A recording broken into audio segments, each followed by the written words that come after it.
Today we're looking at a prayer. It's found in Romans chapter 15, verse 13.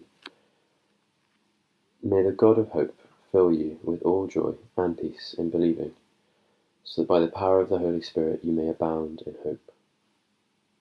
This is a prayer of Paul to the Romans, and he's writing to them and telling them what he's praying for them, what he's asking God for, and it's all focused on hope here.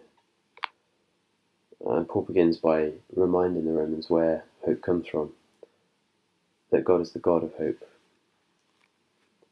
And then he goes on to explain what he's asking for them, that they would be filled with all joy and peace.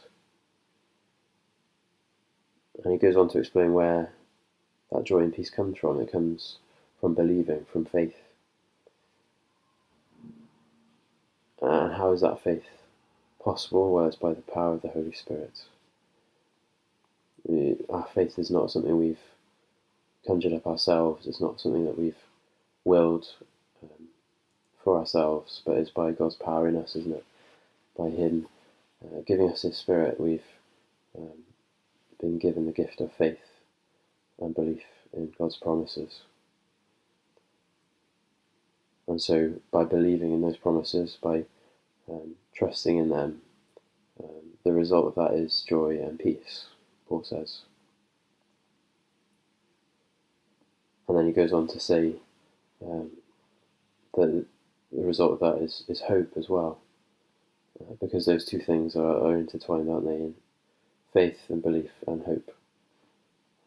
As we believe God's promises, as we trust them by the power of the Holy Spirit, not by our own power, we abound in hope, because we're trusting in those promises made by the God of hope.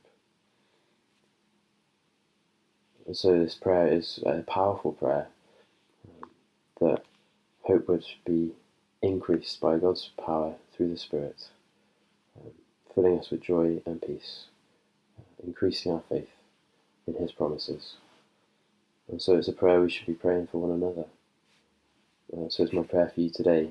May the God of hope fill you with all joy and peace in believing, so that by the power of the Holy Spirit you may abound in hope.